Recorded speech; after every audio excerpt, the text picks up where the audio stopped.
गाड़ी, नहीं तो होगा चक्का जाम। गोली चलेगी, गोली चलेगी, लाठी चलेगी।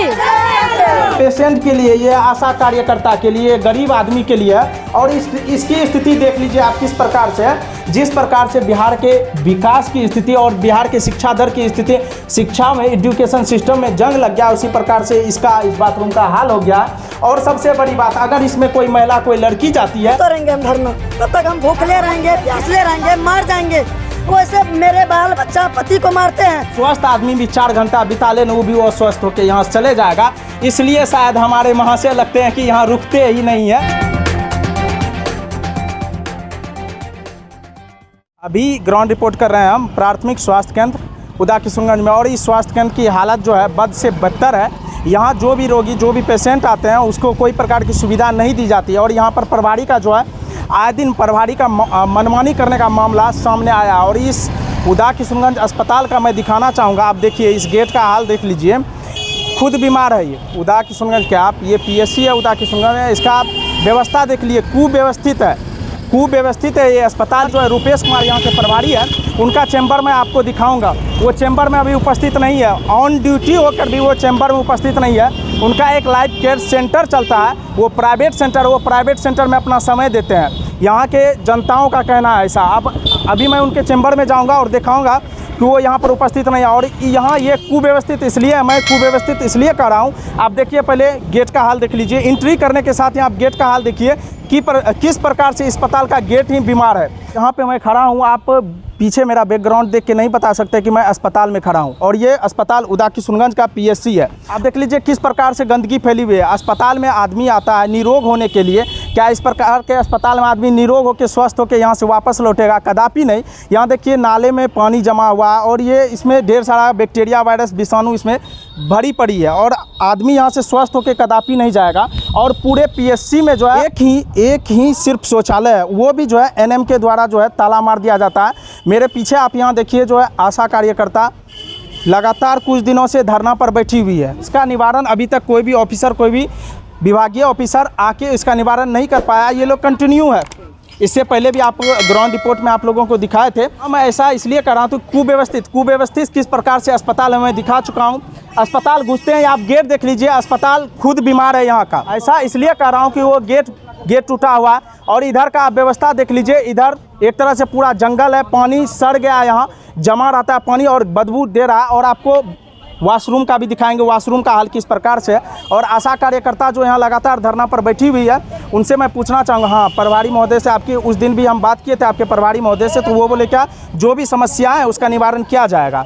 क्या आप लोग को निवारण किया गया आप लोग की समस्याओं का? जी नहीं, वो यही बोलते हैं जी नहीं, हम लोग को कहीं से नहीं है, हर जिला में काम हो रहा है, हर प्रखंड में काम हो रहा है, इसलिए करके जी नहीं यहाँ भी काम होगा।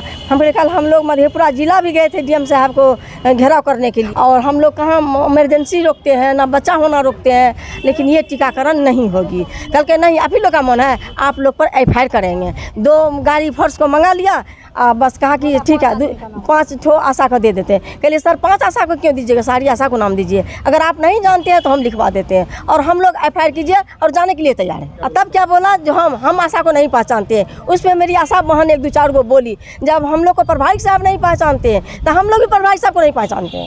बोली कि 8वां पास में आई है वेतन लेने के लिए। 1000 में दम नहीं, 10,000 से कम नहीं, 1000 में दम नहीं, 10,000 से कम नहीं। नीतीश कुमार होश में आओ,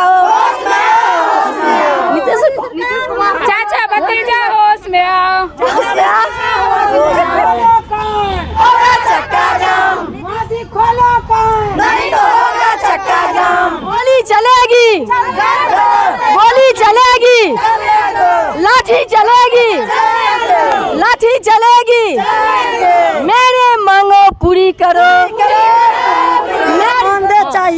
मानदेय चाहिए हमको। 1 रुपया 2 रुपया चोर करके नहीं दीजिए, हमको मानदेय चाहिए, हमको सरकारी कर्मचारी घोषित कीजिए। अच्छा, मेरा एक सवाल था, अगर आपका मांग पूरी नहीं होगा तो ये धरना कब तक चलेगा? नहीं करेगा तब तक करेंगे, जब नहीं लगा तब तक धरना प्रदर्शन हम लोग बैठेंगे। हम लोग टीकाकरण कोई काम नहीं करेंगे, सबको वंचित करेंगे। और निश्चित कालीन तक के लिए धरना? जी जी जी। जी। शीतकालीन तक के धरना रहेगा, पूरी होगी तब तक नहीं तब तक नहीं तोड़ेंगे हम धरना, तब तक हम भूखले रहेंगे, प्यासले रहेंगे, मर जाएंगे। वैसे मेरे बाल बच्चा पति को मारते हैं, 24 घंटा रात में ड्यूटी करने के लिए आते हैं, 1 रुपया हमको नहीं मिलता है। तब भी नहीं संतुष्ट है, बैठ के ही रहेंगे तब भी नहीं संतुष्ट। काम करेगी आशा, चकचकाएगा सरकार, मैनेजर और प्रभारी काम करेगी आशा। प्रभारी को बदलना है, ऐसा प्रभारी को बदलना है, ऐसा मैनेजर को बदलना है।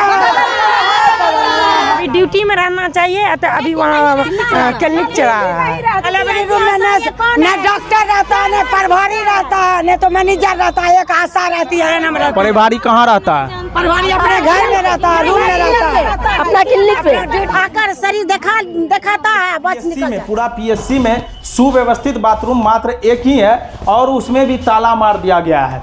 यहाँ पर देखिए, वो यहाँ पर देखिए उसमें भी ताला मार दिया गया है। क्यों मार दिया गया है? तो इसमें जो वरीय पदाधिकारी है, एएनएम है, वो आके इस शौचालय का यूज करेगी और जो आशा कार्यकर्ता है, जो रोगी है, जो पेशेंट है, जिसके लिए सरकार बनाया है पीएससी, वो इसमें नहीं जा सकता। इसमें वीआईपी आदमी जाएगा, वीआईपी ट्रीटमेंट चाहिए उसको। और आप देखिए यहाँ पर एक खुली हुई है, ये है पेशेंट के लिए, ये आशा कार्यकर्ता के लिए, गरीब आदमी के लिए। और इसकी स्थिति देख लीजिए आप किस प्रकार से है। जिस प्रकार से बिहार के विकास की स्थिति और बिहार के शिक्षा दर की स्थिति, शिक्षा में, एजुकेशन सिस्टम में जंग लग गया, उसी प्रकार से इस बाथरूम का हाल हो गया। और सबसे बड़ी बात, अगर इसमें कोई महिला, कोई लड़की जाती है, आप देखिए इसमें गेट देखिए, गेट का क्या हाल है, उधर से लगता भी नहीं, अंदर से लॉक सिस्टम भी नहीं है। अगर कोई महिला गई है, कोई लड़की गई है, तो डायरेक्ट कोई आके घुस सकता है। लेकिन वीआईपी ट्रीटमेंट इन लोगों को चाहिए। किसको? तो यहाँ के प्रभारी महोदय को, यहाँ के एएनएम को वीआईपी ट्रीटमेंट दिया जाता है। अब बताइए, एक अधिनियम लाया गया था बिहार सरकार के द्वारा, जो भी सरकारी डॉक्टर है वो सिर्फ सरकारी क्लिनिक पर जहाँ पर डिप्यूट किया गया है वो वहाँ पर ही बैठेंगे, वो अपना प्राइवेट संस्थान कोई नहीं चलाएंगे। इस अधिनियम का अवहेलना करते हुए यहाँ पर ये प्रभारी महोदय इस नियम का पूर्ण रूप में अवहेलना करते हुए सरकार, वो कहते हैं ना, सरकार के नियम को ताक पर रख के जो है वो अपना लाइफ केयर सेंटर चला रहे हैं और वहीं पे वो उसका ज़्यादातर समय बीतता है।